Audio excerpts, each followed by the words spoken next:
ఈ పదాలు మీరు జాగ్రత్తగా ఉంచాలి. ఐగుప్తు దేశం నుండి యెహోవా రప్పించిన ఇశ్రాయేలీయులారా, మిమ్మల్ని గూర్చి ఆయన రప్పించిన కుటుంబం వారిని అందరిని గూర్చి ఆయన సెలవిచ్చిన మాట ఆలకించుడి. అదేమనగా, భూమి మీద సకల వంశములలోనూ మిమ్మల్ని మాత్రమే నేను ఎరిగి ఉన్నాను కనుక మీరు చేసిన దోషక్రియలన్నింటిని బట్టి మిమ్మల్ని శిక్షించను. సమ్మతిప్పకుండా ఇద్దరు కూడి నడుతురా, ఎర్ర దొరకక సింహం అడవిలో గర్జించునా, ఏమీ పట్టు కొనకుండానే కొదమ సింహము గుహలో నుండి బొబ్బ పెట్టునా, భూమి మీద ఒకడును ఎరపెట్టకుండా పక్షి ఉరిలో చిక్కుపడినా, ఏమీ పట్టుబడకుండా ఉరి పెట్టబడు వాడు ఉదిరి లేచునా, పట్టణమందు బాకానాదము నిలబడుచుండగా జనులకు భయం పుట్టకుండానా, యెహోవా చేయనిది పట్టణంలో ఉపద్రవం కలుగునా. 7వ తన సేవకులైన ప్రవక్తలకు తాను సంకల్పించిన దాన్ని బయలుపరచకుండా ప్రభువైన యెహోవా ఏమీ చేయడు. 8వ సింహము గర్జించను, భయపడిన వాడేవాడు, ప్రభువైన యెహోవా ఆజ్ఞ ఇచ్చిన్నాడు, ప్రవచింపుకుండు వాడేవాడు. ప్రార్థన చేసుకున్నాం. చిన్న ప్రార్థన. Only believe, only believe, all things are possible.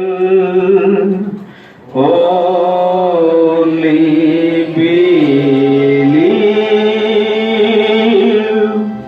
only believe, only believe,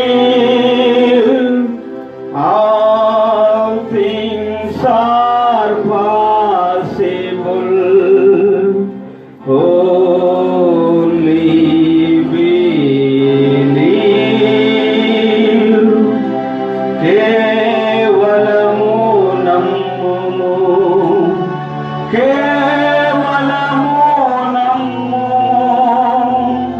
నమ్మువానికి సమస్తము సాధ్యము. కేవలము నమ్ము. మహిమగల తండ్రి, జీవాధిపతి యేసయ్యానికి స్తోత్రం. వాక్యం అనేది వినివారు నిపుణులై ఉన్నారు ప్రభా. మా ఇంట్లో చదువుబడిన యొక్క పరిశుద్ధ లేఖనములు నాయన నీ పరిశుద్ధాత్మ చేత అభిషేకించి మీరు మాట్లాడమని ప్రార్థించున్నాం. సమస్త మహిమాగంత ప్రభావం మీరు పొందండి. యేసుక్రీస్తుని దివ్య నామమును అడిగి వేడుచు ప్రార్థన చేస్తున్నాము. ఆమేన్. కూర్చుని దయచేసి.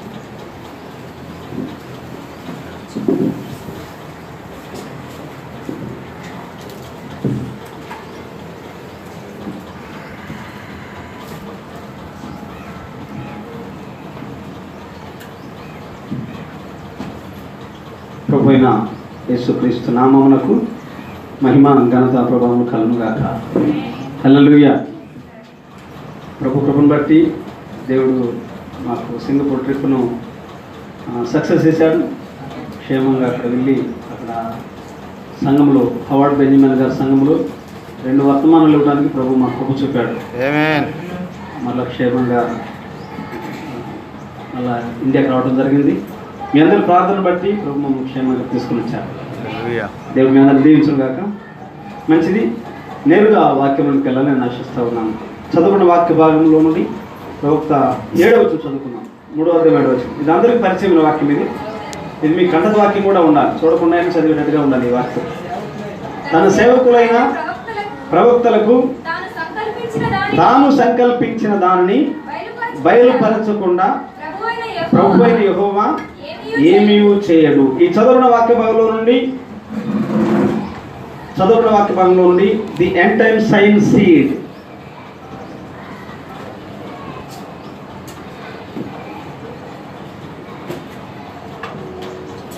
అంత్యకాల సూచన యొక్క విత్తనం. అంత్యకాల సూచన యొక్క విత్తనం అని రాసుకుంటాం. మెసేజ్ ఇచ్చారు.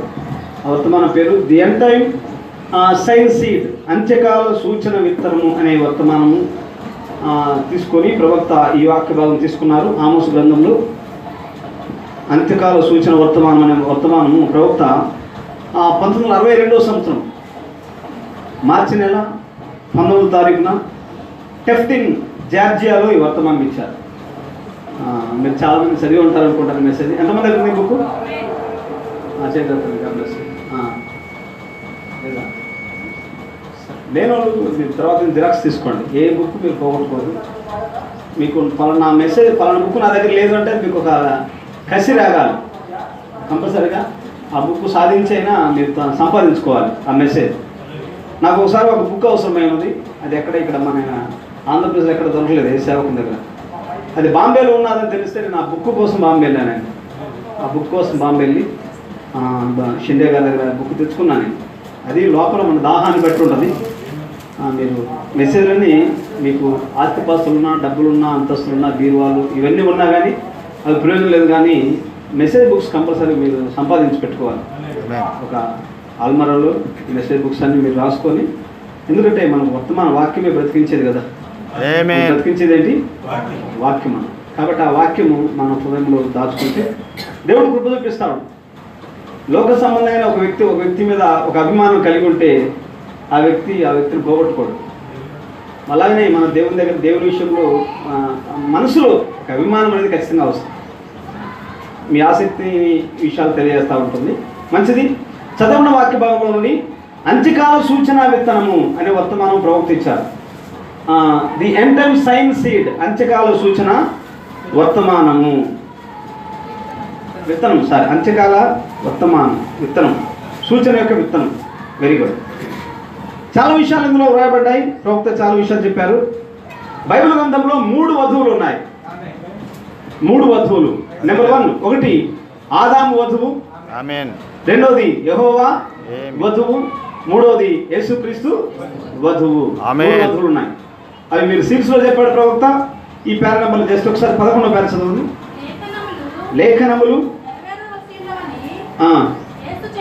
యేసు చెప్పాను, ప్రతి ఒక్క వాక్యము ఈ దినము మనము వాటి నుండి చాలా దూరం వచ్చి ఉన్నాం. మనము దానిని ఆచారములు మొదలైన వాటితో కలగలిపి ఉన్నాం. అక్కడ అండర్ చేసిన ఆదాము తన భార్యను కలిగి ఉండుటకు ముందుగానే చెడు విత్తనము ద్వారా, అది ఆదాము యొక్క వధువు ఆదాము హవ్వ దగ్గరికి వచ్చేలోపే ఆమె కలుషితం అయిపోయింది. రెండవది యెహోవా వధువు 11వ పేర, యెహోవా 11వ పేరలో 2వ పేర. యెహోవా తన భార్యను, యెహోవా వధువు ఎవరంటే ఇశ్రాయేలీయులు. ఆదాము వధువు ఎవరు? హవ్వ. ఆదాము హవ్వ దగ్గరికి వచ్చేలోపే హవ్వ అక్కడ పతనం జరిగింది. రెండోది యెహోవా వధువు. యెహోవా వధువు ఎవరో కాదు కానీ ఇశ్రాయేలీయులు ఉన్నారు. చదువు. యెహోవా తన భార్యను ఐగుప్తు నుండి బయటకు తీసుకుని వచ్చినప్పుడు ఆమెను శుద్ధీకరించి ఆమెను మార్గంలో ప్రవేశపెట్టగానే ఆమె ఏమి చేస్తున్నది? అది ఆమె కూడా హవ్వ చేసిన కార్యమే చేసింది. అంటే యెహోవా తన ప్రజలను ఇశ్రాయేలులను దగ్గరికి తీసుకునే లోపే ఆమె కూడా ఇశ్రాయేలు కూడా దేవుని సందులో చెడిపోయిన కండిషన్ ఉన్నది. అందుకని యెహెజ్కేలు గ్రంథంలో రాబడింది కదా, 16వ అధ్యాయం చదవాల్సిన పని లేదు. నీవు పుట్టిన దినం చూడగా నీ నాభి సూత్రం కోయబడలేదు, నీ బొట్టు కత్తిరించబడలేదు, నువ్వు రక్తంలో పోరాడుతున్నావు. అయితే ఎవరు నిన్ను పట్టించుకోలేదు. నేను నీ యొద్దకు వచ్చి నీ మీద జారిపడి రక్తంలో పోరాడుతున్న నిన్ను దగ్గరికి తీసుకొని నీకు స్నానం చేయించి ఉప్పు రాసి నిన్ను పెంచి పెద్ద దానిగా చేశాను. నువ్వు ఆభరణ భూషితురాలవైతివి. అదంతా ఎవరి గురించి? ఇశ్రాయేలు గురించి. అంటే మీరు ఐగుప్తు దేశంలో కండిషన్ వేరు. 430 సంవత్సరాలు మీరు బానిసలుగా ఉన్నారు. ఎవరు మీరు పట్టించుకునే స్థితిలో లేరు. రక్తంలో పొల్లాడిపోతున్న కండిషన్ అది. అటువంటి స్థితిలో ఉన్నప్పుడు నేను మీలో జారిపడి ప్రవక్తను పంపించి 10 సూచనలు జరిగించి మిమ్మల్ని వాగ్దాన దేశం నడిపించాను. అంతేకాదు మీరు ప్రపంచంలోకే ఒక ఆభరణ భూషితురాలుగా నేను మిమ్మల్ని చేశాను. ప్రపంచ దేశమే మిమ్మల్ని గుర్తించేటట్టుగా నేను చేశాను అని దాని అర్థం అన్నమాట. కాబట్టి అయినను ఆ తర్వాత ఇశ్రాయేలులు దేవుని సన్నిధికి రాకుండానే వారు కూడా హవ్వ చెడిపోయినట్టుగా చెడిపోయారు. రెండవది యెహోవా యొక్క వధువు. మూడవది యేసుక్రీస్తు యొక్క వధువు. యేసుక్రీస్తు యొక్క వధువు 12వ పేర. వధువు యేసు యొక్క వధువు కూడా చేసి ఉన్నది. ఏం చేసి ఉన్నది? అవును, ఖచ్చితంగా అలాగనే చేసినది. ఇద్దరు సాక్ష్యము సిద్ధపరచబడునని స్థిరపరచబడునని పరిశుద్ధ గ్రంథము చెప్పుచున్నది.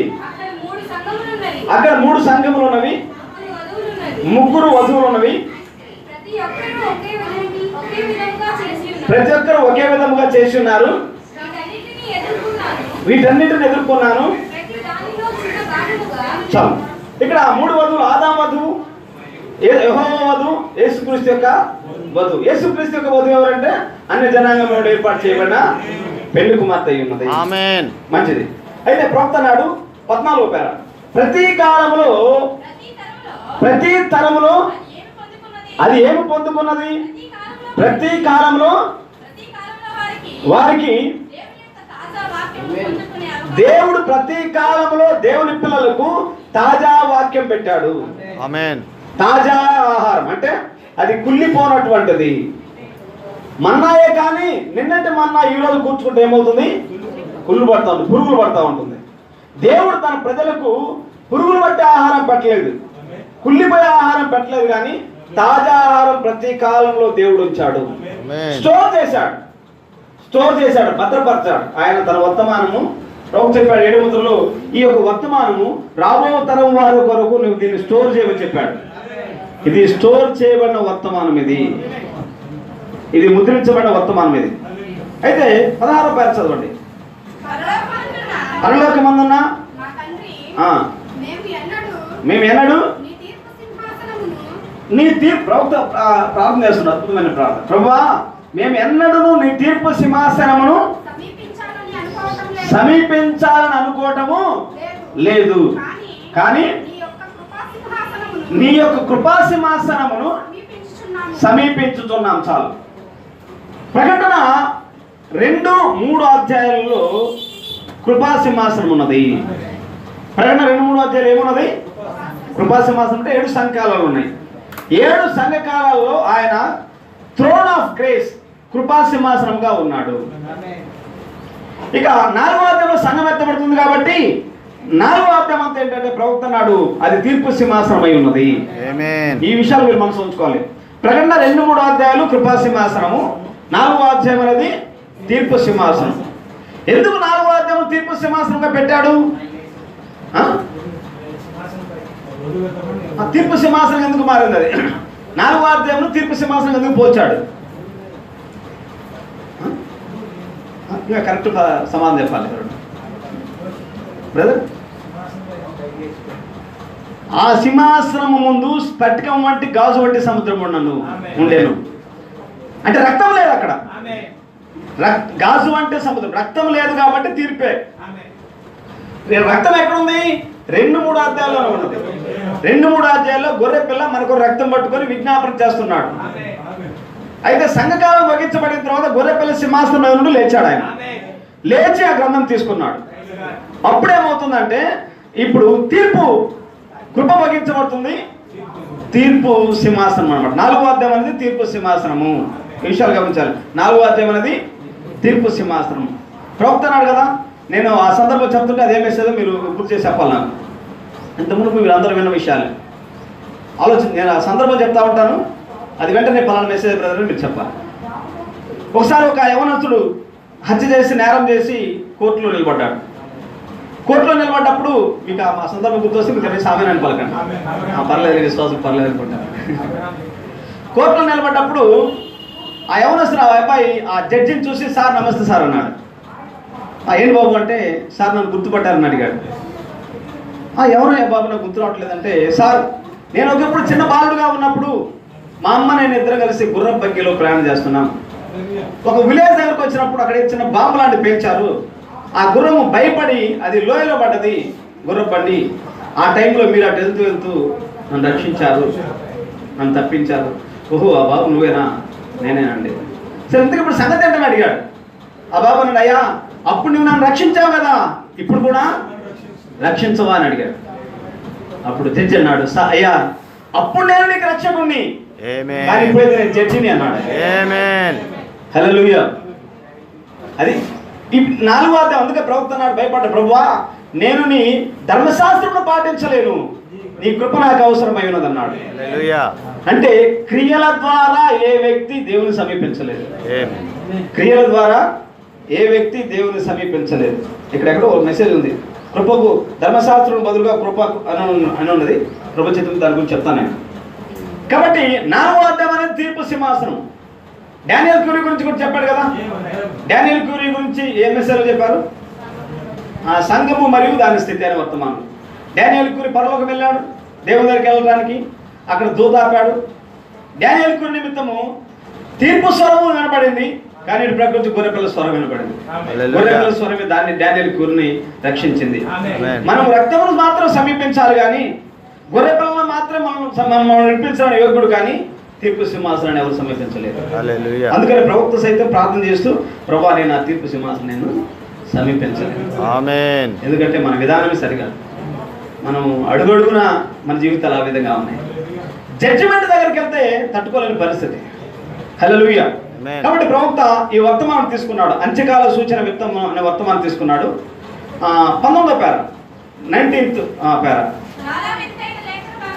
చాలా వింతైన లేఖన భాగమును చదువుతున్నాం, మీరు ఇంటికి వెళ్ళినప్పుడు ఈ అధ్యాయమంతా చదవలసేది. ఆమోసు 3వ అధ్యాయం, ఆమోసు 3వ అధ్యాయము మరియు 7వ వచనం. వింతైన లేఖన భాగము, కానీ మీకు తెలుసు దేవుడు, అక్కడ వాక్యమే విత్తనము అని ఉంటుంది. ఆ పేరలో వాక్యమే విత్తనం. చాలు. అంత్యకాల సూచన విత్తనం గురించి చెప్తున్నాడు ప్రవక్త. విత్తనం అంటే ఏంటి? అక్షరార్థంగా మనం పంట వేసుకునే విత్తనం గురించి చెప్పట్లేదు. ఇక్కడ వాక్యమే విత్తనం అయి ఉన్నది. గుర్తుపెట్టుకోవాలి, వాక్యం ఏంటంటే విత్తనం.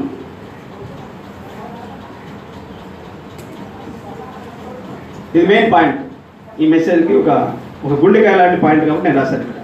వాక్యమును దేవుడు విత్తనంగా పెట్టాడు. అయితే దానికి కొన్ని ఎగ్జాంపుల్స్, కొన్ని విషయాలు రాశాడు ప్రవక్త. ఇక్కడ నిజమైన వాక్యము నిజమైన విత్తనముగా దేవుడు పోల్చాడు. 20 పేరు చదవండి ఒకసారి. ఈ దినమున మనము కలిగి ఉన్న వాటిలో కంచర గాడిద గురించి చెప్పాడు. అక్కడ కొన్ని ఎగ్జాంపుల్ చెప్పాడు ఆయన. ఎందుకంటే అవి సంకరము చేత వచ్చినవి, సంకరము చేయబడిన ప్రతిదీ మోసపూరితమైనదే, అది మేలైనది కాదు, అది తిరిగి ఉత్పత్తిని చేయలేదు. సంకరము చేయబడిన ప్రతిదీ మానవుని నిర్మితమైనది. దేవుడు సృష్టిలో దేవుడు సృష్టించినటువంటి జంతువు అది. అన్ని దేవుడే సృష్టించింది, కానీ దేవుడు సృష్టించని జంతువు ఒకటి ఉన్నది. అదే అది కంచరగాడిద. మీరు కింద పేరు చదవాలి. మీరు ఒక గాడిదను మరియు ఒక గుర్రమును తీసుకొని సంకరము చేసినట్లయితే అది. అందుకని ప్రవక్త అన్నాడు పుత్ర స్వీకారంలో, కంచర గాడిదకు దాని తల్లి ఎవరో తెలియదు, దాని తండ్రి ఎవరో తెలియదు, దాని పుట్టుకే తెలియదు. అయితే దానికి మాత్రం ఒకటి మాత్రం బాగా తెలుసు, అదేంటంటే బాగా బరువులు మోయటం తెలుసు. అంతే కదా. దాని ప్రవక్త సంఘాన్ని పోల్చాడు. సంకర జాతి సంఘాలు ఎక్కువ బరువులు మోయటానికి ఇష్టపడుతున్నారు. బరువులు మోయటానికంటే బిజీ మీటింగ్లు అని, రెస్ట్ లేకుండా స్త్రీల కూటం, పిల్లల కూటం, పెద్దల కూటం, ముసలిల కూటం, ఉపవాస కూటాలు, ఈ విధంగా ప్రభు అడిగా మాతతో మాత నువ్వు విస్తారమైన పనుల వల్ల ఆయాసపడుతున్నావు. విస్తారమైన పనులు పెట్టుకున్నారు సంఘాలు. సంఘము కంచరగాడిద ఏంటంటే బరువులు మోయటానికి. అది వాస్తవం దాని తండ్రి ఎవరో దానికి తెలియదు. ఎందుకంటే ఒక గాడిదకు గుర్రానికి పుట్టిన సంకర జాతి అది కంచరగాడిద. అయితే వాక్యమే విత్తనమై ఉన్నది. ఆమేన్. ఆ నిజమైన వాక్యము ద్వారా పుట్టింది కాదు అది. దాని ప్రవక్త సంఘాలు పోల్చాడు. ఈనాడు సంఘాలు కూడా సంకర జాతి సంఘాలు అయిపోయినాయి. వాళ్ళకు వాళ్ళ తండ్రి ఎవరో తెలియదు, తల్లి ఎవరో తెలియదు, వారి పుట్టుక తెలియదు, వారి విధానం తెలియదు. ఈయన నిజ సంఘాన్ని చెప్తే అడిగితే మా తల్లి అపోస్తలుల కార్యం 2వ అధ్యాయంలో ఉన్నది చెప్తుంది. ఎందుకంటే ప్రారంభం ఉన్నది. అయితే కన్సర్ గారు అటువంటి తెలియదు. 2వ ఎగ్జాంపుల్ చెప్పాడు ప్రవక్త 21. మీరు బాగా రోజు తినే కోడి మాంసం గురించి చెప్పాడు ప్రవక్త. సంకరము చేయబడిన బ్రాయిలర్ కోడి, సంకరము చేయబడిన మిషన్ లో తయారు చేయబడిన కోడి మాంసములు కానీ దూడ మాంసములు కానీ, మీరు జాగ్రత్తగా వినండి ఈ మాట అందరూ. సంకరము చేయబడిన కోడి మాంసమును కరెక్ట్ గా మీరు ఇక్కడ నుంచి 20 సంవత్సరాల లోపు పాటుగా స్త్రీలు నిరంతరం తినుచున్నట్లయితే డెలివరీస్ వినాలి. 20 సంవత్సరాల వరకు చికెన్ తింటే కన్సర్ కాదు, ఎందుకంటే ఆమెకు ఇష్టం లేదు. ఆ కోడి మాంసం మానవాళి అంతరించిపోతుంది. ఎందుకంటే అది ఎందుకంటే ఒరిజినల్ కాదు, అంతా ఏదేలోనే అంత సంకరం చేయబడింది, నకిలీ చేయబడింది. ఒరిజినల్ ఎవరు ఇష్టపడలేదు, అది దొరకటం లేదు కూడా. మార్కెట్లో అంతా సంక్రమం జరిగింది. 3వ దాని గురించి చెప్పాడు ప్రవక్త, మొక్కజొన్న గురించి చెప్పాడు. మనం ఉదాహరణగా తీసుకున్నట్లయితే అది సంకరం, మొక్కజొన్న కూడా సంకరం చేయబడినది. అది చాలా బాగున్నదని మరి పెద్ద విత్తనం కలిగి ఉన్నదని వారు చెప్పుచున్నారు. కాదు, పోయిన వారం అనుకుంటూ చెప్పింది ప్రభు చెప్పాడు కదా, కొన్ని గోధుమ గింజలు కొన్ని మొక్కజొన్న గింజలు ఓ చేతిలో తీసుకొని యంత్రం ద్వారా తయారు చేసిన మొక్కజొన్నలు ఓ చేతిలో తీసుకొని రెండింటిని కలపండి, ఏది ఒరిజినల్ మొక్కజొన్న మీకు అర్థము కాదు. మొక్కజొన్ననే తీసుకోండి, సంకరం చేసి దాన్ని పెద్ద విత్తనముగా చేశారు. అదేం చేస్తుంది? నీవు ఒకవేళ పెద్ద విత్తనమును తినాలని ఆశించినట్లయితే సరే మంచిది.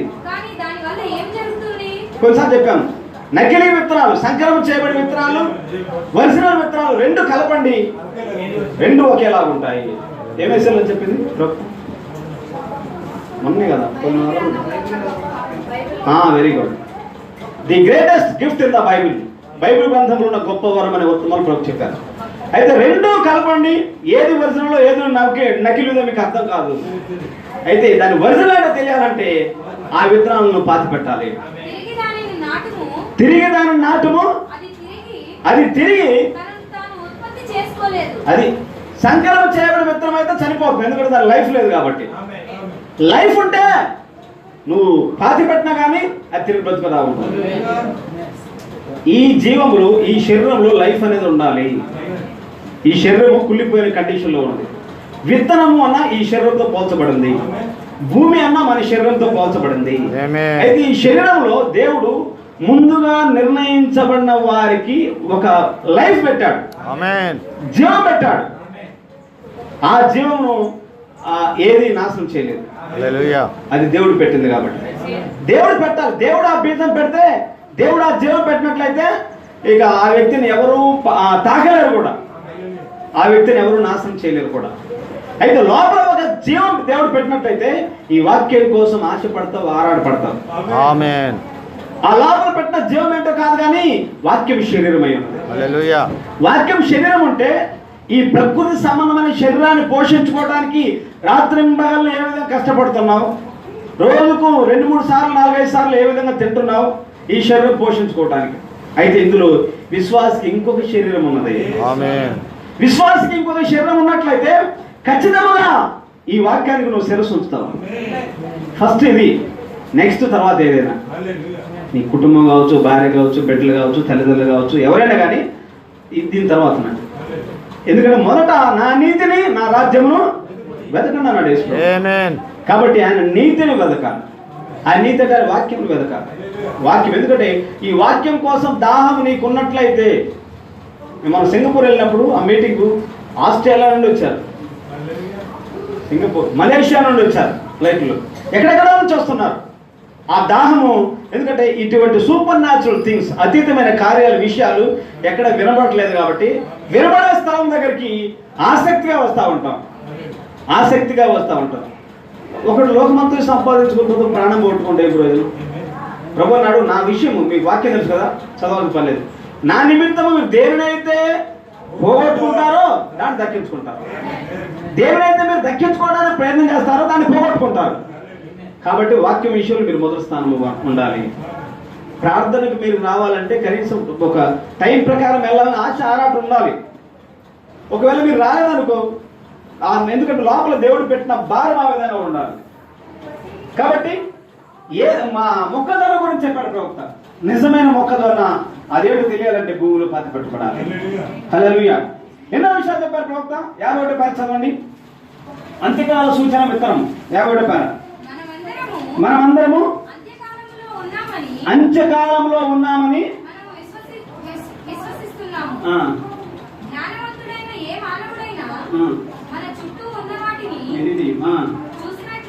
చూసినట్లయితే అవన్నీ మొత్తం 6000 సంవత్సరములు. అక్కడ చదువు. ప్రపంచము 6000 సంవత్సరాలుగా సృష్టించబడింది. ఎందుకంటే దేవుడు ఆదామును ఎప్పుడు సృష్టించాడు? 6వ దినమున. ఒక దినం ఈజ్ ఈక్వల్ 1000 సంవత్సరాలు. ఆదామును 6వ దినమున సృష్టించాడంటే 6000 సంవత్సరములు. కాబట్టి ప్రపంచంలో దేవుడు ఎన్ని వేల సంవత్సరాలు తీసుకున్నాడు? 6000 సంవత్సరాలు. చదవాలి. సృష్టించబడినది వెరీ గుడ్. నేను చెప్తున్నాను నేను గమనించి, నేను చెప్పేదే ఉంటుంది. మొదటి 2000 సంవత్సరాలు ఆదాము నుండి నోవహు వరకు ప్రవక్త అన్నాడు, ప్రతి 2000 సంవత్సరాలకు ఏదో ఒక కార్యం భూమి జరుగుతున్నది. మొదటి 2000 సంవత్సరాల్లో నోవహు కాలంలో జలప్రళయం భూమిని తాకింది. ఆ తర్వాత నోవహు నుండి యేసుక్రీస్తు భూమికి 2000 సంవత్సరాలు. యేసుక్రీస్తు భూమికి వచ్చి రక్తం చిందించాడు.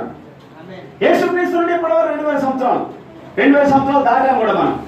మరి 2000 సంవత్సరాలు ఏదో ఒక కార్యం జరగాలి. హల్లెలూయా. 53 పేర.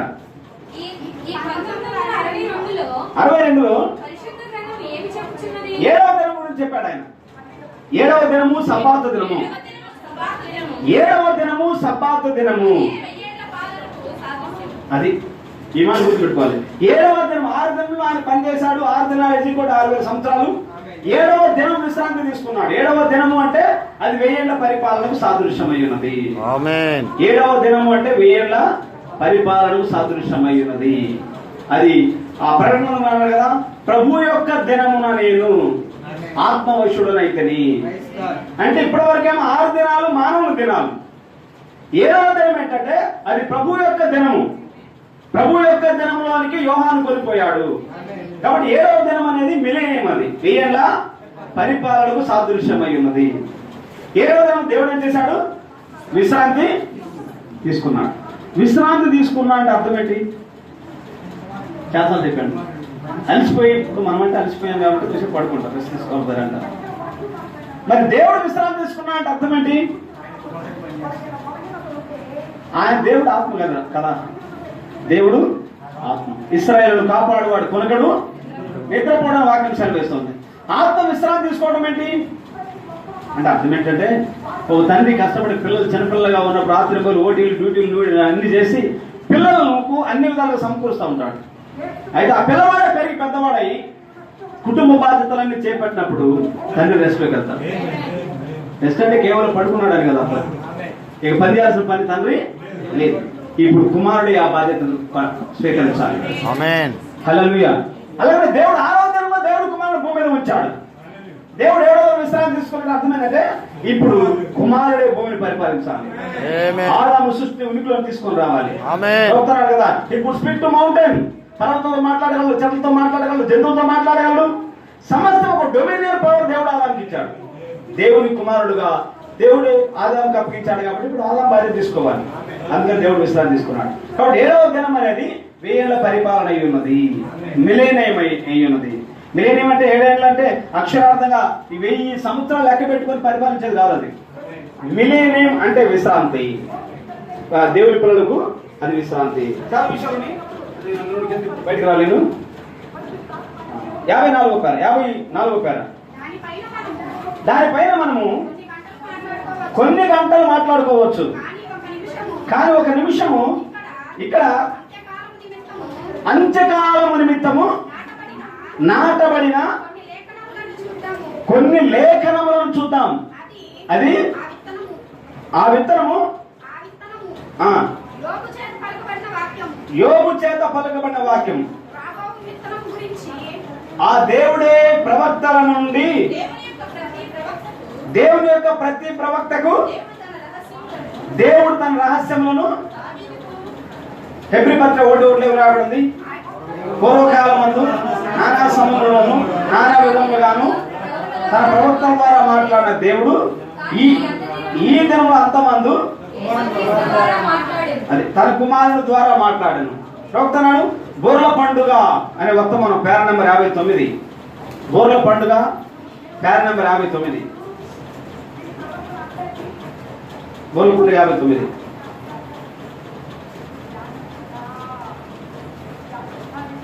ఆ దేవుడే ప్రవక్తల నుండి ఆధారం చేసుకుని బోర్ల పండుగ ఎదుగు వచ్చదము. ఇవి దాగి ఉన్న మర్మములు ఆ విధంగా అది ఉండునని ముందే ప్రవచింపబడెను. కాబట్టి ఆ విధంగానే బయలుపరచబడెను. ఈ చివరి దినములలో అవి బయలుపడునని నేను మీకు కొద్దిగా ముందుగా చెప్పినట్లుగా అలాగే 4వ అధ్యాయము లూకా 17వ అధ్యాయము 30వ వచనము ఎబ్రీ 13:8 ఎబ్రీ 4వ అధ్యాయం 12వ వచనము ఆ పేరలో ఆ దేవుడే ప్రవక్తల నుండి కుమారుడుగా మారెను. ఆమేన్. హెబ్రీ పత్రిక 1:1 చెప్పి వెరీ గుడ్. ఆ దేవుడే రైట్ వెరీ గుడ్ చదువు. ఆ దేవుడే ప్రవక్తల నుండి కుమారునిగా మారెను.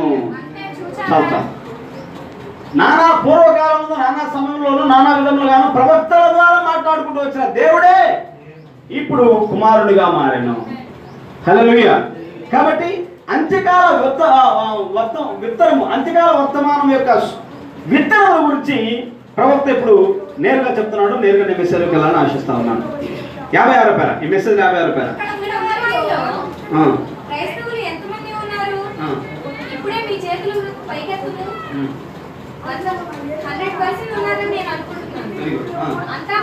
మంచిది. 56వ పేరేనా? ఈ అంత్యకాలమును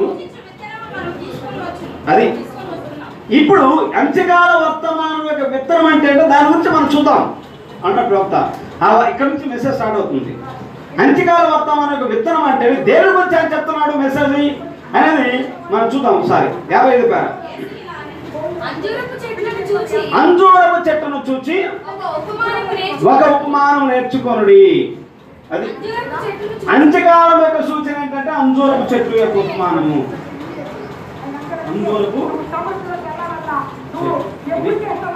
అంత్యకాలం యొక్క సూచన వర్తమానం విత్తనము. ప్రవక్త మెయిన్ తీసుకున్న కాన్సెప్ట్ ఏంటంటే అంజూరపు చెట్టును గురించి తీసుకున్నాడు. అంజూరపు చెట్టును గురించి తీసుకున్నాడు. జాగ్రత్తగా గమనించాలి. నేను మరోసారి అడుగుతున్నాను. మత్తయి సువార్త 24వ అధ్యాయం తర్వాత లూకా సువార్త మత్తయి సువార్త 24వ అధ్యాయం అంతా రాకడ కూర్చున్నాయి. అదే విషయము లూకా సువార్త 21వ అధ్యాయంలో అయ్యే విషయాలు మీకు కనిపిస్తూ ఉంటాయి. తర్వాత మార్కు సువార్త 13వ అధ్యాయం. ఈ మూడు కలిపి చదువుకోవాలి. తెలుసా చెప్పాను. మత్తయి సువార్త 24వ అధ్యాయము, లూకా సువార్త 21వ అధ్యాయము, మార్కు సువార్త 13వ అధ్యాయం. ఈ మూడు అధ్యాయాలు దగ్గర ఒకదాని తర్వాత ఒకటి కలిపి చదువుకోండి.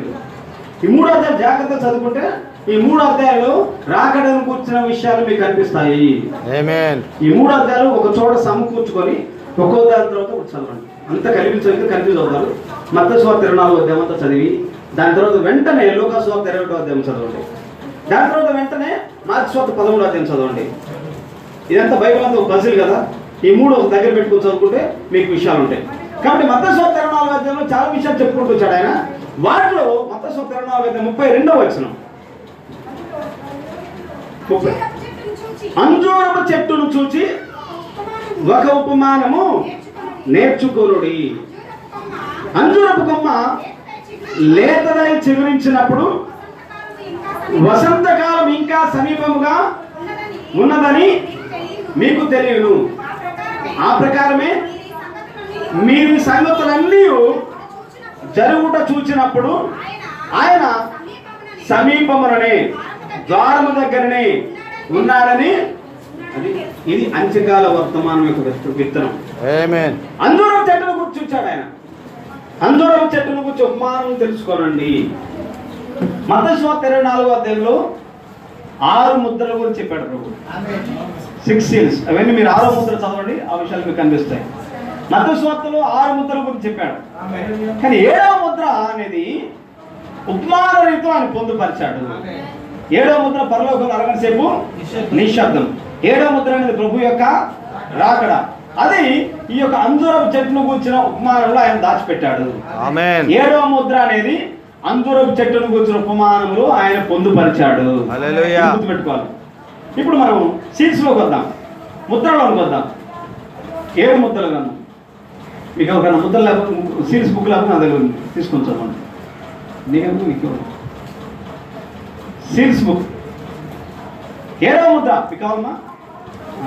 7వ ముద్ర చదవండి. 7వ Mudra para number 121. 7th seal. 7వ ముద్ర పేరా నెంబర్ 121 నుంచి చదవాలి.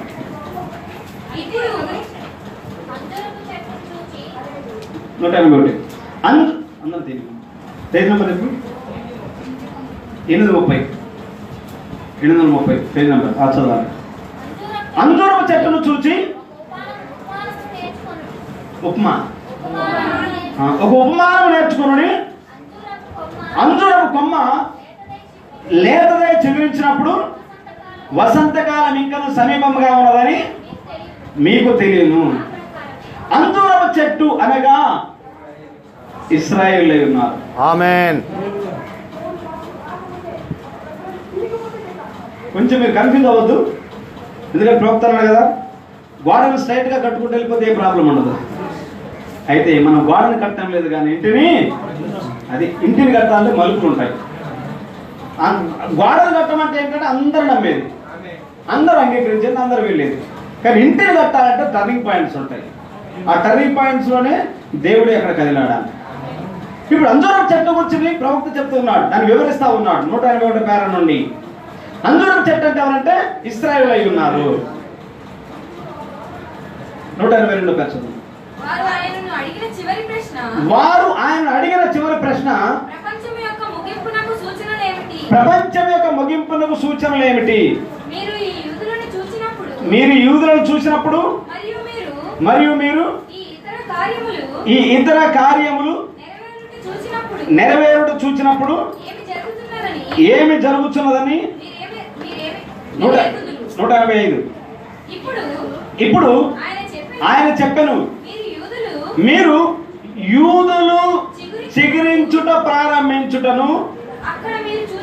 ఇక్కడ ప్రభు ఏమన్నాడు? అంజూరపు చెట్టు చిగురించడం మీరు చూడాలి అన్నాడు. ఇక్కడ ప్రవక్త ఉన్నాడు, మీరు యూదులు చిగురించుట ప్రారంభించుట అన్నాడు. అంటే అంజూరపు చెట్టు అంటే యూదులై ఉన్నారు. ఆ ఇశ్రాయేలు తన యొక్క స్వదేశములకు తిరిగి వెళ్ళటకు ఆరంభించగా ఆమె అక్కడికి చేరిన వెంటనే, ఆమె అంటే ఇశ్రాయేలు దేశం, అక్కడికి చేరడం అంటే వాగ్దాన దేశము చేరటం. ఒక్క నిమిషం, నేను మీ దగ్గరకు వచ్చి మీ భాషలో మాట్లాడతాను, మీకు అర్థమయ్యే భాషలో చెప్తాను. ఒక దినం యేసు ప్రభు శరీరధారిగా భూమి మీద ఉన్న దినాల్లో శిష్యులతో పాటు ఆయన ఒక ప్రాంతం నుండి ఇంకో ప్రాంతం వెళ్తా ఉన్నాడు. మధ్యలో దారి మధ్యలో ఆయన ఆకలి కొన్నాడు. ఆయన ఒక చెట్టును చూశాడు.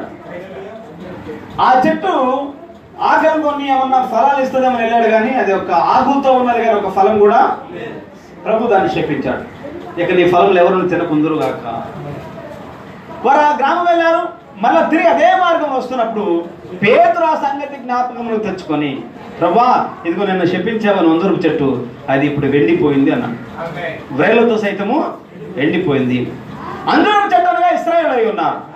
దేవుడు మొట్టమొదటి ప్రేమించి తన సొంత ప్రజలైన ఇశ్రాయేలు దగ్గరికి వచ్చాడు. యోహాను సువార్త 1:11. యోహాను సువార్త 1:11.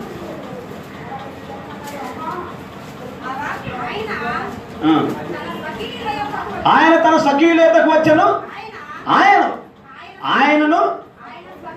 ఆయన స్వకీయులు అది ఆకాశం క్రింద దేవుడు ఒక జనాంగం నెన్నుకున్నాడు.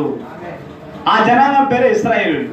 ఎందుకంటే ఇందాక మనం చదువుకున్నాం కదా లేఖనము, ఆమోస్ గ్రంథం 3వ అధ్యాయము. ఈ ప్రపంచమంతట్లో నేను మిమ్మును మాత్రమే 3వ అధ్యాయం మిమ్మును మాత్రమే ఎరుగున్నాను అంటాడు. భూమి మీద 2వ వచనం, ఆమోస్ గ్రంథం 3వ అధ్యాయం 2వ వచనం. ఆమోస్ గ్రంథము 3వ అధ్యాయం 2వ వచనం. అదేమనగా భూమి మీద సకల వంశములలోను మిమ్మును మాత్రమే నేను ఎరిగి ఉన్నాను. చాలు. హల్లెలూయా. దేవుడు ఒక జనాంగాన్ని ఎన్నుకున్నాడు. వారు వాగ్దాన ప్రజలు, వారు ఇశ్రాయేలులై ఉన్నారు. దేవుడు ఎన్నుకున్న జనాంగం వారు వాగ్దాన ప్రజలై ఉన్నారు. దేవునికి సంబంధించిన ప్రజలు ఇశ్రాయేలులై ఉన్నారు. అందుకనే నేను చాలాసార్లు చెప్తా ఉంటాను, ఈ బైబిల్ గ్రంథము ఇద్దరు కొరకు రాయబడింది. ఒకటి పాత నిబంధనలో ఉన్న వాగ్దాన సంబంధం ఇశ్రాయేలు కొరకు, రెండోది క్రొత్త నిబంధనలో ఉన్న వాగ్దాన వాక్య వధువు కొరకు వ్రాయబడి ఉన్నది. హల్లెలూయా. వధువు కొరకు అయితే ప్రవక్తనాడు, it is a love letter to the bride. ఈ గ్రంథము తన ప్రియురాలకు తన ప్రియుడు రాసి పంపించిన ప్రేమ లేఖ ఇది. ఆమె చదివితేనే ఈ విషయాలు అర్థమవుతాయి. హల్లెలూయా. మిగతా వాళ్ళ డిక్షనరీ పెట్టి చదివిన అర్థం కావు. ఆయన తన వధువుతో ఆయన గుసగుసలు మాట్లాడేవాడు. హల్లెలూయా. అయితే ఇప్పుడు అందూరపు చెట్టు అంటే ఇశ్రాయేలులై ఉన్నారు. మీకు తప్పిపోని వాగ్దాన వాక్యం అనే మెసేజ్ చదువుతా విన్నా. ప్రామిస్డ్, అన్ఫెయిలింగ్, తప్పిపోని వాగ్దాన వాక్యములు లేదా తప్పిపోని వాగ్దాన వాక్యములు పేరా నెంబర్ 32 నుండి 35 వరకు ఇంటికి వెళ్ళిన తర్వాత చదువుకోండి. అందులో ప్రవక్త చెప్పాడు, అందూరపు చెట్టు గురించి చెప్పాడు.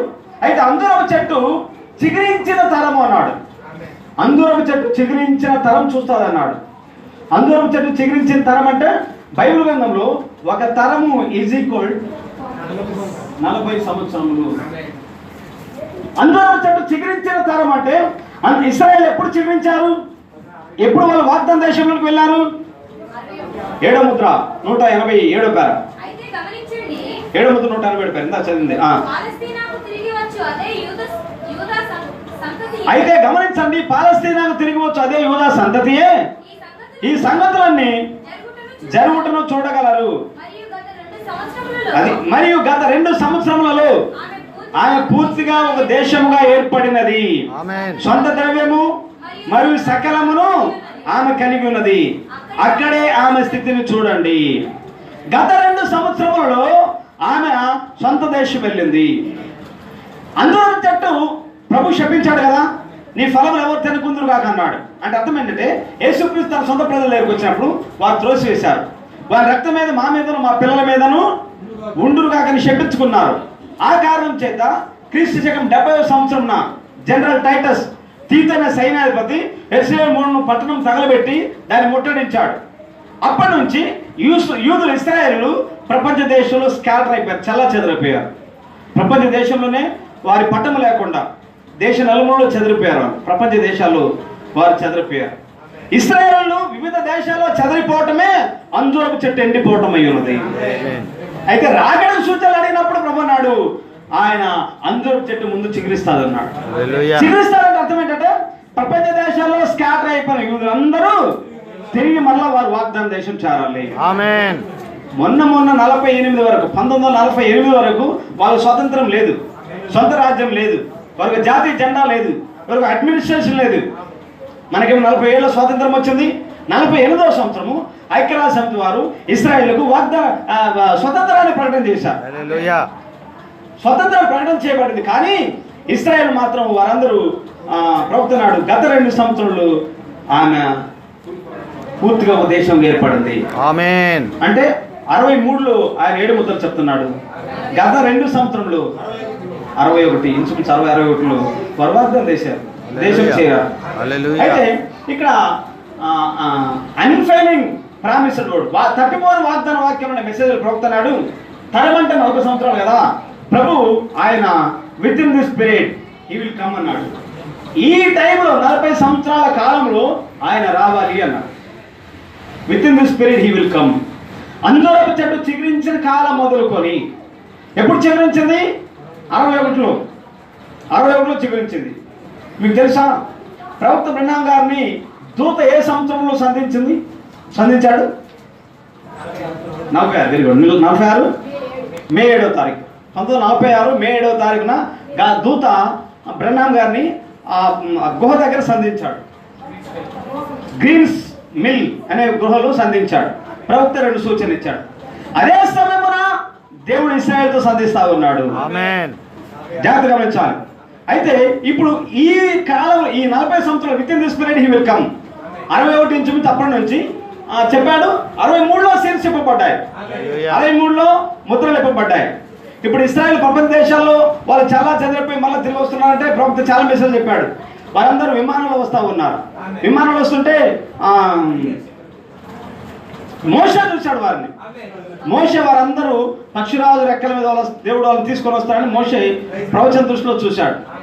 వారందరూ వాగ్దాన దేశంకు విమానంలో వస్తున్నప్పుడు వారందరూ దిగినప్పుడు అక్కడ వాళ్ళందరూ అన్నారు, ఇరాక్ ఆ ప్రాంతంలో మీరు చనిపోవడానికి వస్తున్నారా అన్నారు. కాదు మేము మెస్సైని చూడడానికి వస్తున్నాం అన్నారు వాళ్ళందరూ. కాబట్టి వాళ్ళందరూ వాగ్దాన దేశం చేరారు. అయితే ఇప్పుడు జాగ్రత్తగా మీరు గమనించినట్లయితే 7వ ముద్ర 30 పేరు.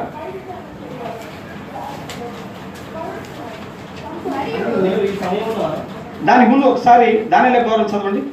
దానియేలు వ్యవహారంలో పేజ్ నెంబర్ 59. దానియేలు వ్యవహారంలో పేజ్ నెంబర్ 59, పేర నెంబర్ 144. దానియేలు వ్యవహారంలో పేజ్ నెంబర్ 59, పేర నెంబర్ 144. పోయిన సంవత్సరము రాజ్యములన్నీ వారిని ఇశ్రాయేలును ఒక దేశముగా చాటించినవి. దానియేలు వ్యవహారంలో ఏ సంవత్సరం చెప్పాడు ఆయన? చూడు, దానియేలు వ్యవహారం ఏ సంవత్సరం చెప్పాడు ఆయన? 61 చెప్పాడు ఆయన. ఇక్కడ ఇందులో ఏమన్నాడు ఆయన? పోయిన సంవత్సరము రాజ్యములన్నీ వారిని ఇశ్రాయేలు ఒక దేశముగా చాటించినవి. ఇశ్రాయేలు అందరూ ఒక దేశముగా వారు పొందుపరచబడ్డారంటే అది అంజూరపు చెట్టు చిగురించడం అయి ఉన్నది. ఆమేన్. మీకు అందరికి బాగా పరిచయం వాక్య భాగం 6వ ముద్ర 195 పేర. రైట్. 6వ ముద్ర 195 పేర. 1000 ఏళ్ల పాలన కాలంలో అది ఇశ్రాయేలు ఒక దేశముగా ఉండును. 12 గోత్రములు కలిసి ఒక దేశంగా. ఇప్పుడు ఇజ్రాయెల్ ఒక దేశంగా ఉన్నారా లేదా? వాళ్ళ సొంత ద్రవ్యం ఉంది, సకల ద్రవ్యం ఉంది, వాళ్ళ కాన్స్టిట్యూషన్ ఉంది. ఇజ్రాయెల్ దేశం జాతీయ జెండా వారి మధ్యలో ఎగురుతా ఉంది. 6 నక్షత్రంలో దావీదు కోణము, దావీదు యొక్క star, flag of David star అక్కడ వారికి ఉన్నది. వారు కాన్స్టిట్యూషన్ ఉన్నది. వారందరూ అక్కడ ఉన్నారు. అయితే 1000 ఏళ్ల పరిపాలనలో వారందరూ ఒక దేశంగా చేరారు. వాళ్ళు చేరారు కాబట్టి 6 దినములు అయిపోయినాయి. 7వ దినం వాళ్ళు ఎంటర్ అయ్యారు అక్కడ. హల్లెలూయా. ఇప్పుడు ఈ అంత్యకాలము సూచన యొక్క విత్తనము అంజూరపు చెట్టు గురించి చెప్పాడు. అంజూరపు చెట్టు అంటే ఇశ్రాయేలు 30 పేరు. మీరు గమనించినట్లా అది క్రీస్తే. ఏలైనగా ఆయన పాత నిబంధనలు ఒడంబడిక దూతగా పిలువబడెను. మరి ఇప్పుడు ఆయన నేరుగా యూదుల ఎదుకు వస్తున్నాడు. చాలు ఇట్లా వేసుకోండి డయాగ్రామ్. 70 వారములు, దానియేలు 70 వారములు.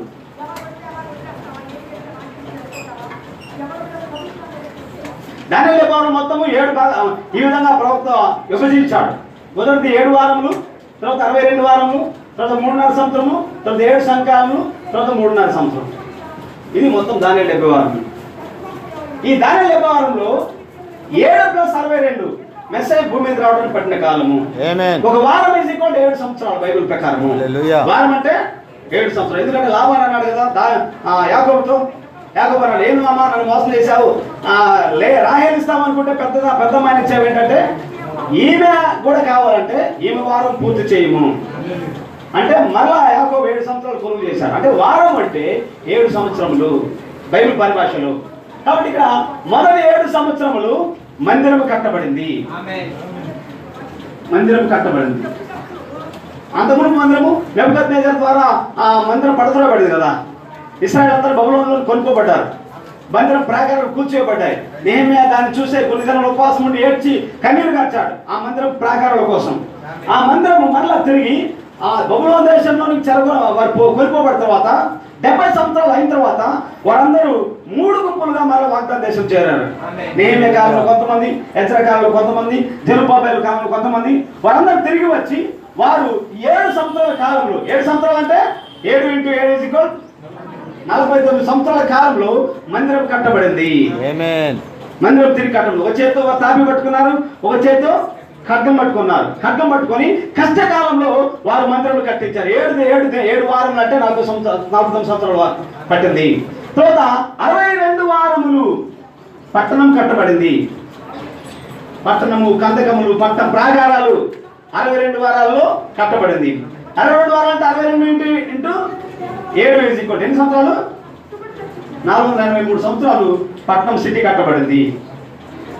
అయితే ఇప్పుడు 7 + 62 69 వారాల్లో చివరి ఒక వారం మిగిలింది. కొన్నిసార్లు చెప్పుకున్నాం, ఒక రోజుల్లో క్లాసులు పెట్టి చెప్పుకున్నాం. ఆ చివరి వారమే రెండు భాగాలు విభజించబడింది. ఆ ఒక వారం మొదటి 3.5 సంవత్సరము, రెండవ 3.5 సంవత్సరం. మొదటి 3.5 సంవత్సరము యేసు ప్రభు శిలువ పరిచర్య, 3.5 సంవత్సరం, 3.5 years, 3.5 సంవత్సరం పరిచర్య. రెండవ 3.5 సంవత్సరము, ఈ మొదటి 3.5 సంవత్సరం, రెండవ 3.5 సంవత్సరం మధ్యలో అన్ని జనులకు ఇవ్వబడ్డ కాలం ఇది. ఆమేన్. జెంటైల్ స్టేజ్ 2000 సంవత్సరాలు. అన్ని జనులకు ఇవ్వబడ్డ ఈ కాలము ఈ 70 వారంలో కలపబడలేదు. హల్లెలూయా. ఇది కేవలం అన్ని కొరకు నిర్మించబడ్డ సమయం ఈ 2000 సంవత్సరాలు. ఆమేన్. 7 గుర్తులు పంపించబడ్డారు. 7 గుర్తులు ఎవరు కాదు కానీ దేవుడు కుడి చేతిలో 2 నక్షత్రాలు వర్తమానికులుగా పంపించబడ్డారు. ఈ అన్ని జనుల కాలం సంపూర్ణమైన తర్వాత ఎడమ 55 పేర, 7 గుర్తులు ఎడమ 55 పేర, 755 పేర, ఎడమ 55 పేర. బట్టి సంఘకాలములు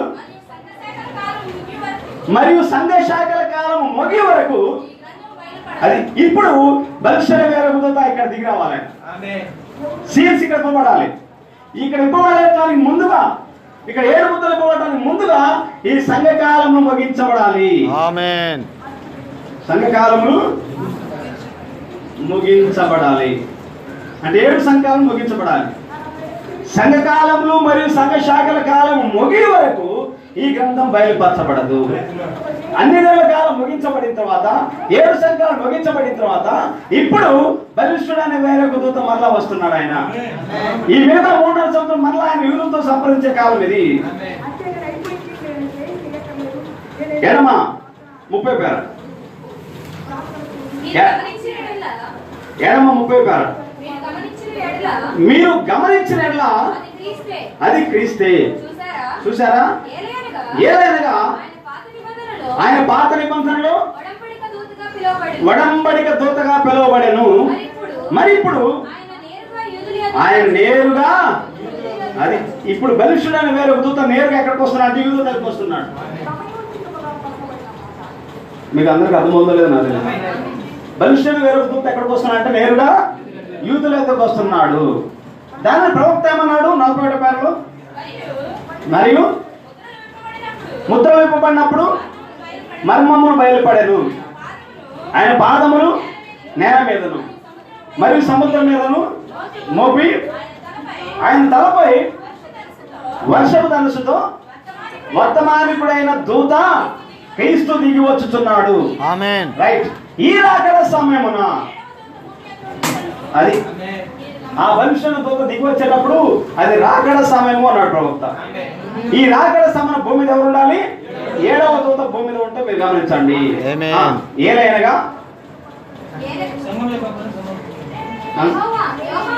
ఇంకేమొద్దు అక్కడే, ఏలైనగా సంఘం యొక్క పని 30 పేర, సార్ 30 పేర.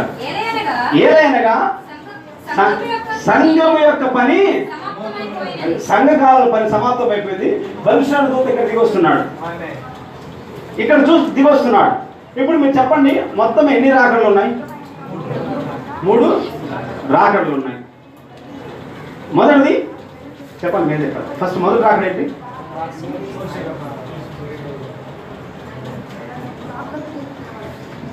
సార్లు చెప్పారు.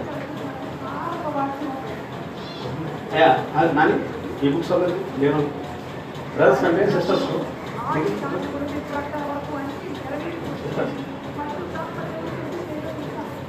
ఇందులో కూడా మీరు చదవాలి. ఆయన ఎన్నిసార్లు వస్తారు?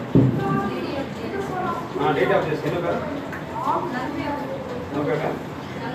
40 పేరు 40 పేరు చదవాలి.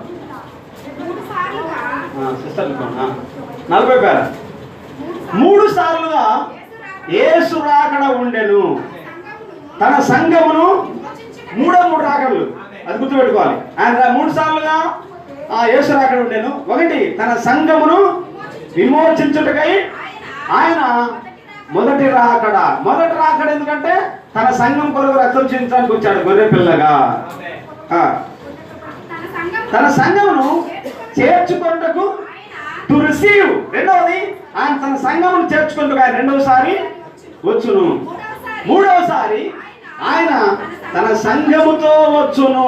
ఆమేన్. చాలు, ఇది 3 రాకడలు. ఈవెన్ ఎంటర్మెస్ లో చాలా మంది కూడా 3 రాకడలు అంటే దేవునికి మనిషి కుమారుడు, దేవుని కుమారుడు, దావీదు కుమారుడు, ఈ 3 రాకడలే చెప్తున్నారు. అవి 3 రాకడలు కాదు. ఆ యేసుక్రీస్తు 3 కుమారుడు నామంలో పిలవబడ్డాడు ఆయన. అవి కానీ 3 రాకడలు ఇవి. ఆయన గొర్రెపిల్లగా మొదటి రాకడలో వచ్చాడు, తన సంఘం కొరకు రక్తం కార్చాడు. 2వసారి ఆయన ఎవరి కొరకైతే రక్తం కార్చాడో వారిని తీసుకొని పోవడానికి. 3వసారి ఆయన తన వధువుతో వచ్చాను. ఆమేన్. ఇప్పుడు నేను అడుగుతా, 2వసారి వస్తున్నాడంటే 2వ రాకడ అసలు ఎవరికి? ఆయన మొదటి రాకడలో గల్లీ మనుషులారా మీరు ఎలాగా ఇక ఇక్కడ చూస్తున్నారు, ఆయన ఏ రీతిగా మీ ఇద్దరిని కొనిపోబడినా మళ్ళీ తిరిగి అదే రీతిగా వస్తాడు. అంటే మొదటి రాకడలో యూదుల దగ్గరకు వచ్చాడు కాబట్టి 2వ రాకడ కూడా ఆయన వారి దగ్గరికి రావాలి. మనం అన్యులం. ఇప్పుడు మనకు 2వ రాకడ చూస్తే మొదటి రాకడ మన దగ్గర ఎప్పుడు జరిగింది? అసలు మొదటి రాకడ జరగలేదు కదా 2వ రాకడ కోసం చూడటానికి. మన అన్యులము కాబట్టి మొదటి రాకడలో ఆయన యూదుల దగ్గరకు వచ్చారు. మొదటి 3.5 సంవత్సరంలో వారు త్రోసివేసిన కారణంగా అన్య జనాంగములు ఆయన కృప ద్వారా మన లోపలికి తెచ్చాడు. అన్య జనాంగములకు ఆయన అన్నాడు కదా, నా ప్రియురాలు కాని నా ప్రియురాలను పేరు పెడతాను, నా ప్రజలు కాని వారికి నా ప్రజలని పేరు పెడతాను. కృప ద్వారా అన్ని జనాలను లోపలికి తీసుకొని వచ్చాడు. ఆయన 2వ రాకడలో యూదులను మళ్ళా తిరిగి సంధించే లోపే అన్య జనాంగంలో ఆయన భారాన్ని ఎన్నుకున్నాడు. అన్య జనాంగంలో పెళ్లికి మధ్య సంఘకాలం ముగించబడంతో ఆమె రాక్షరైంది, కొనుకోబడింది. ఎక్కడ కొనుకోబడింది? యోసేపు భార్య ప్యాలెస్ లో కొనుకోబడ్డట్టుగా. యోసేపు తన సహోదరులతో ఆయన మాట్లాడడం లోపే తన సహోదరులతో ముచ్చటించేటప్పుడు తన భార్యను గదిలోకి పంపించాడు. అలాగే ఈ మిగతా 3.5 సంవత్సరం దేవుడు మళ్ళీ యూదులను సంధించేటప్పుడు నేను యూదుల బతుకు వచ్చేలోపే అన్ని నెలల ప్రవేశం సంపూర్ణమైంది, ముగించబడింది. అందుకనే రోమపత్రిక పౌలు అన్నాడు కదా, రోమపత్రిక 11:25 వచ్చిన రోమపత్రిక 11:25.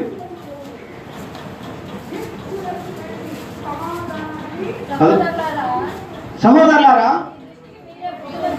మీ దృష్టికి మీరే బుద్ధిమంతులమని అనుకొనకున్నట్లు ఈ మర్మము మీరు తెలుసుకొనబోచున్నాను. అదేమనగా అన్ని జనుల ప్రవేశము సంపూర్ణమగు వరకు ఇశ్రాయేలులకు కఠిన మనస్సు అన్ని జనుల ప్రవేశం అని సంపూర్ణం అవ్వాలి. అన్ని జనుల ప్రవేశం సంపూర్ణం అంటే సంఘకాలు ముగించబడాలి. ఈ సంఘాలు ముగించబడిన తర్వాత దేవుడు యూదుల వద్దకు వస్తున్నాడు. 2వ రాకడ అంటే ప్రవక్త చెప్పాడు 4వ ముద్ర 4th సీల్. 4వ ముద్ర 210 పేరు. ఒక్క నిమిషం అందరి 4వ ముద్ర 210 పేరు. త్వరగా ముగిస్తాను. 210 పేరు. క్రీస్తు యొక్క మొదటి రాకడ ఒక మర్యాద. ఆయన 3 మార్లు వచ్చును.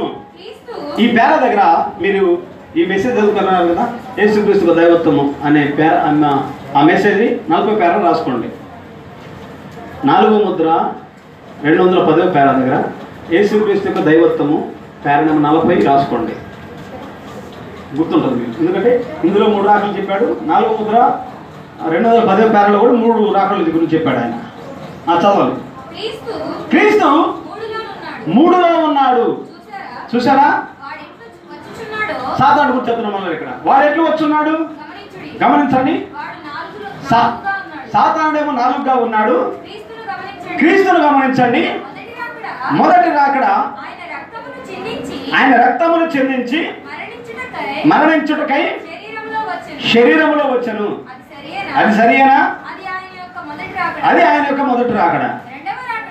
ఈ మాట అండర్లైన్ చేసుకోవాలి, హైలైట్స్ అండర్లైన్ చేసుకోవాలి. రెండవ రాకడ, అది రెండవ రాకడే ఎత్తబాటం.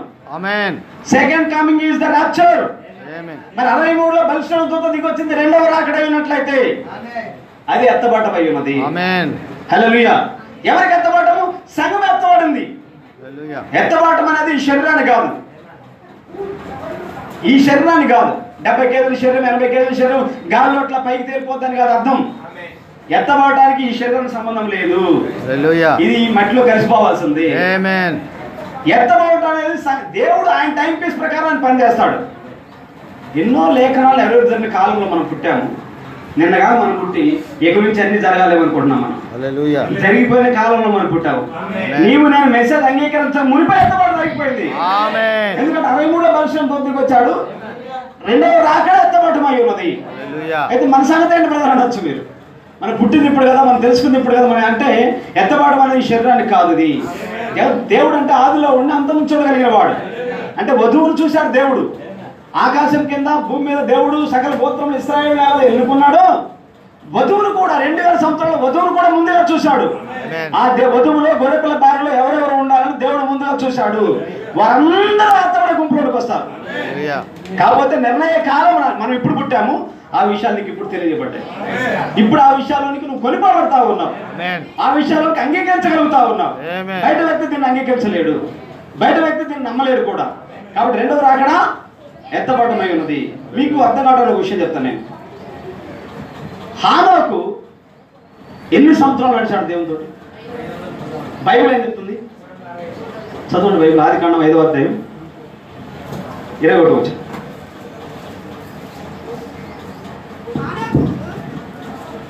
హానోకు 65. హానోకు దినములన్నీ 5:1. హానోకు దినములన్నీ 365 ఏండ్లు. హానోకు దేవునితో నడిచిన తర్వాత దేవుడు అతను తీసుకొని పోయాను కనుక అతడు లేకపోయాను. హానోకు ఎంతకాలం బ్రతికాడు? హానోకు దినములన్నీ 365 సంవత్సరంలో హానోకు బ్రతికాడు. ప్రవక్త ఏం చెప్పాడు మరి? చదువు. విష్ణు జాబులు 97 కాదు. విష్ణు జాబు 97 చెప్పండి.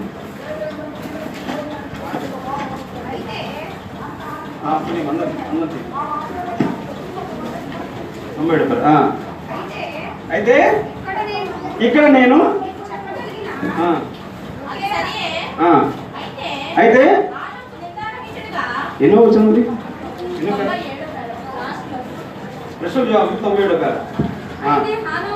హానోకు నిందారహితుడుగా దేవునితో 500 సంవత్సరములు సంచరించను. ఆమేన్. హానోకు ఎంతకాలం సంచరించాడు? 500 సంవత్సరాలు. బైబిల్ ఏం చెప్తుంది? ఇప్పుడు మీరు చదువుకున్న ఈ పేర ఇప్పుడు చదివారు కదా, హానోకు దేవునితో 500 సంవత్సరం సంచరించాను. ఆ లైన్ దగ్గర, ఆ పేర దగ్గర మొదటి ముద్ర 124 పేర రాసుకోండి. అది కూడా చదవండి. మొదటి ముద్ర 124.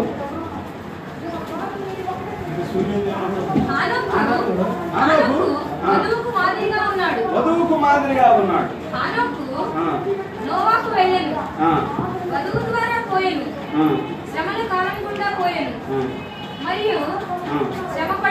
శ్రమపడెను, మరణించను.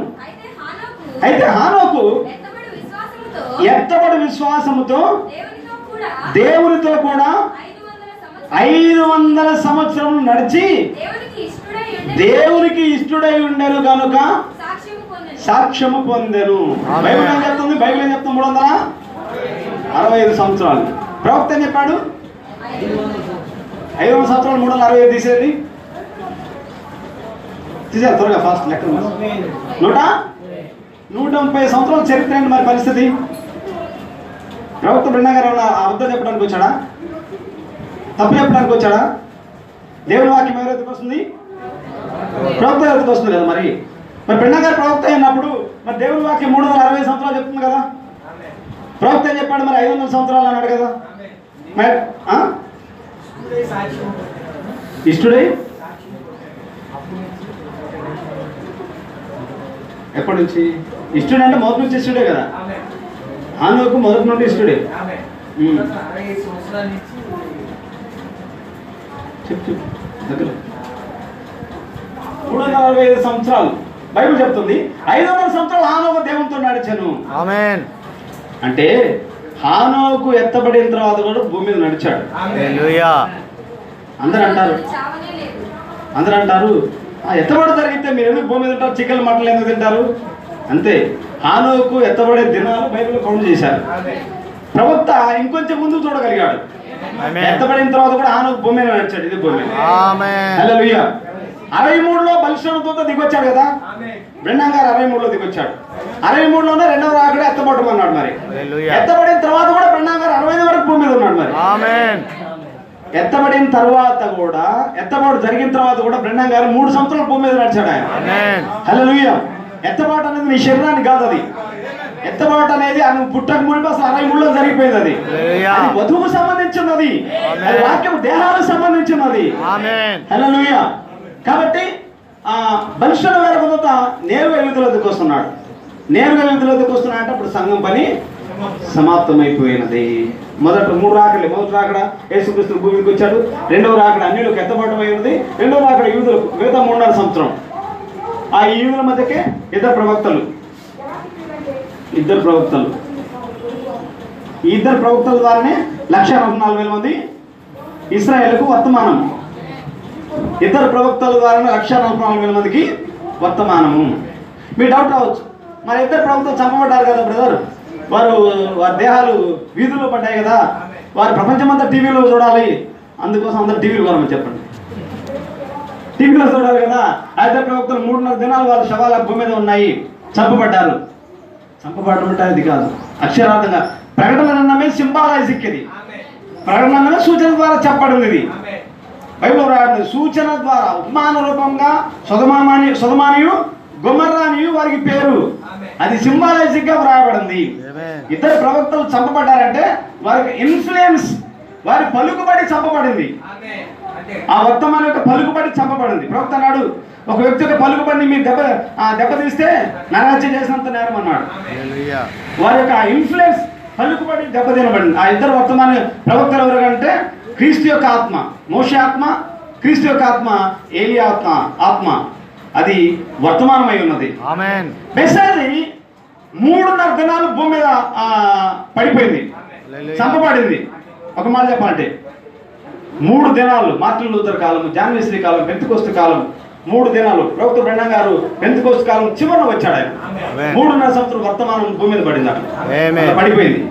అయితే 4 పూర్వం తినవేసిన పండు మరలా తిరిగి ఇస్తా అన్నాడు. కాబట్టి మరలా 3.5 దినం తర్వాత వారు తిరిగి లేచారు. వర్తమానానికి మరలా పునరుద్ధరించబడింది. ఉద్యమం వచ్చింది వర్తమానానికి. ఇవన్నీ ఆత్మ సంబంధమైన అర్థాలు, ఇవి ఆత్మ సంబంధమైన విధానాలు. కాబట్టి అంత్యకాల వర్తమానం యొక్క సూచన ఏంటంటే అంజూరపు చెట్టు. అంజూరపు చెట్టు ఎప్పుడో భవిష్యత్తులో చిగురించేది కాదు. ఇది అంజూరపు చెట్టు చిగురించింది. హల్లెలూయా. చిగురించింది. వారు వాగ్దాన దేశం చేరారు. అందుకే ప్రవక్త చాలాసార్లు చెప్పాడు ముద్రలో, ఆ ఇశ్రాయేలు మేలుకొని ఉన్నది, ఇశ్రాయేలు మేలుకొని ఉన్నది. బ్రెన్నాం గారి భార్య పాట పాడింది 7 ముద్రలు చెప్పేటప్పుడు. ప్రవక్త బ్రెన్నాం గారి భార్య 7 ముద్రలు ప్రవక్త బోధించేటప్పుడు సంఘంలో పుల్పిట్ దగ్గరకు వచ్చి బ్రెన్నాం గారి భార్య ఒక పాట పాడింది. ఆ పాట చదవండి. 7వ ముద్ర 348 పేర. 7వ ముద్ర 348 పేర. నేను ప్రారంభించినప్పుడు నా యొక్క భార్య ఇక్కడ వేదికపై నిలబడి మరియు పాటను పాడినట్లు. వారు ఏం పాడిందామా?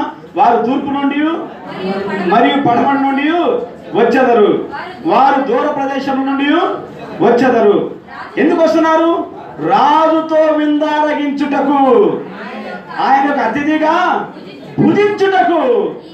అటువంటి యాత్రికులంతా ధన్యులు. ఆమేన్. దైవిక వెలుగుతో ప్రకాశించని ఆయన పవిత్రమైన ముఖమును చూచుచు ఆయన కృపలో ఆశీర్వదింపబడిన పాలు పంచుకొని వారై ఆయన కిరీటంలో రత్నములుగా ప్రకాశించెదరు. హల్లెలూయా. Standing in the gap message ఉందా? ఖాళీలో నిల్చుట ఉందా? వదలన్నా ఖాళీలో నిల్చుట. తర్వాత చదువుకోండి 39, 93, 94 పేరాలు చదువుకోండి.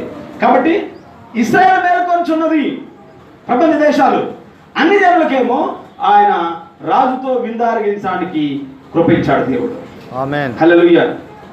మెఫీబోషెతు ఏ విధంగా దావీదు దగ్గర జీవితాంతం భోజనం చేయడానికి ఏ విధంగా అనుమతి కృప ఇవ్వబడిందో, మెఫీబోషెతు అంటే చెవిటి పర్ర, కుంటివాడు.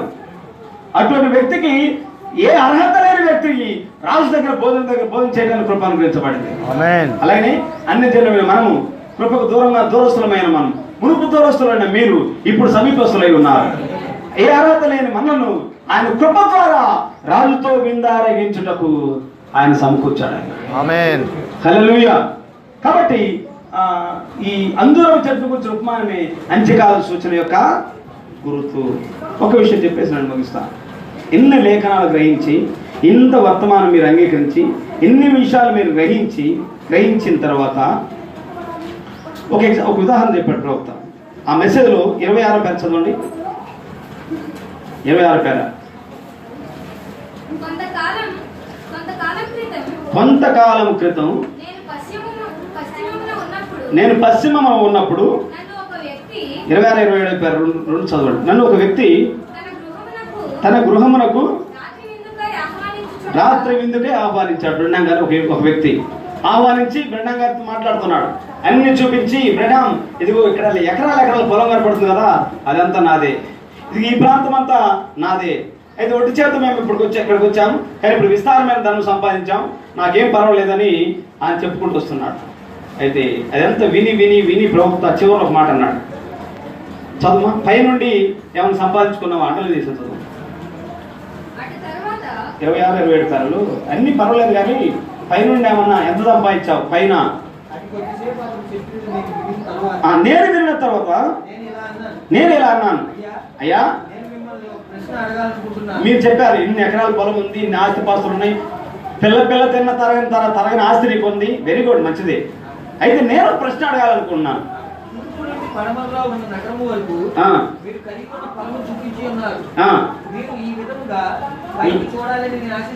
ఇదే విధంగా పైకి చూడాలని నేను ఆశిస్తున్నాను అన్నాడు. ఇక్కడ ఎంత పొలం ఉన్నదని నువ్వు ఆశిస్తావు, ఇక్కడ ఎన్ని ఆస్తిపాస్తులు నువ్వు ఆశిస్తావు, ఇదే ఆలోచన సార్ పైన కూడా నీకు అయి ఉంటే బాగుండు అన్నాడు. హల్లెలూయా. నెమ్మది లేకుండా విస్తారమైన ధనముండుట కంటే, నెమ్మది లేకుండా విస్తారమైన ధనముండుట కంటే, దేవుని అందలి భయభక్తులతో ఉండుటే మేలు, ఉండుటే మేలు. మాధుర్యమే నా ప్రభుతో జీవితం, మహిమానందమే మహాశ్చర్యము, మహిమానందమే మహాశ్చర్యము, మాధుర్యమే నా ప్రభుతో జీవితం. హల్లెలూయా. ప్రవక్త అన్నాడు, నా జీవితంలో చూసిన అతి భయంకరమైన దృశ్యం ఒకటి ఉన్నది అన్నాడు. దానియేలు 70 వారంలో పేజీ నెంబర్ 139. దానియేలు 70 వారంలో పేజీ నెంబర్ 139, పేరా నెంబర్ 147.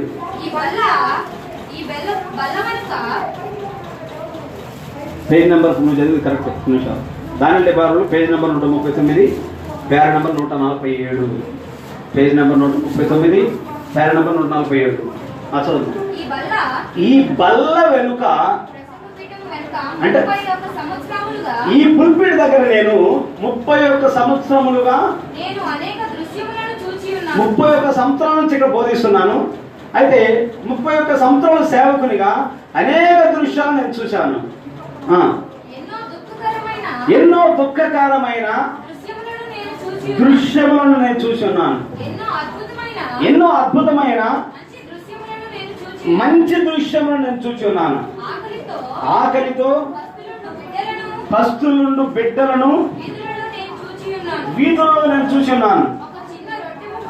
ఒక చిన్న రొట్టె ముక్క కొరకు తల్లులు భిక్షమడుగుటను నేను చూసి ఉన్నాను. ఇవన్నీ దుఃఖకరమైన దృశ్యాలు, బాధకరమైన దృశ్యాలు, వేదనకరమైన దృశ్యాలు. అయినను నేను చూచిన అతి వేదనకరమైన దృశ్యం ఏంటంటే, ఒక వ్యక్తి దేవుని కుమారుడుగా ఉండవలయునని కోరి దేవుణ్ణి తెలిసి కొనకుండా చనిపోయే. అది అతి భయంకరమైన దృశ్యం. లోకం ఎంత సంపాదించబడదు, ఎన్ని ఆస్తిపాస్తులు, మైండ్ అంతా లోకం మీద పెట్టి 24 గంటలు. కానీ అతి భయంకరమైన దృశ్యం ఏంటంటే, నీ జీవితంలో యేసుక్రీస్తుని ఎరగకుండా చనిపోతే అది అతి భయంకరమైన దృశ్యం. లోకం ఎంత సంపాదించినా పైన ఒక్కసారి ఏమైనా చూడగలిగావా అన్నాడు ప్రవక్త. కాబట్టి అంత్యకాల సూచన యొక్క సీడ్, విత్తనం యొక్క లేఖనాలు నెరవేర్చడమే. ఎన్నో లేఖనాలు నెరవేర్చడం మనం చూస్తున్నాం. కాబట్టి ఈ చివరి దినాల్లో దేవుని కృప నువ్వు తాగినట్లయితే నీ ఉన్న స్థితిలోనే ఉండి ప్రభువును స్తుతించి ఆరాధించడం మంచిదై ఉన్నది. ఆమేన్. నిర్ణయ కాలం పరిగెత్తడం వల్ల, ప్రయాసపడడం వల్ల ఏం జరగవు. కానీ దేవుని కృప కరుణించు దేవుడే నేను సంధించినట్లయితే, నిర్ణయ కాలంలో ఆయన నీ మనసు తెలిసినట్లయితే, ఎంఐ గ్రామస్తుల మనసును తెలిసిన దేవుడు నీ మనసును తెలిసినట్లయితే ఈ వాస్తవ విషయాలు పొందుకోవడానికి దేవుడు కృప చూపిస్తాడు. ప్రభు ఇచ్చిన మాటలు దీవించిన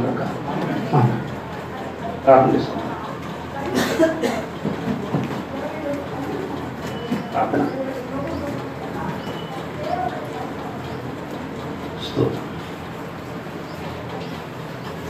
లిల్లీ ప్రార్థన చేస్తాం.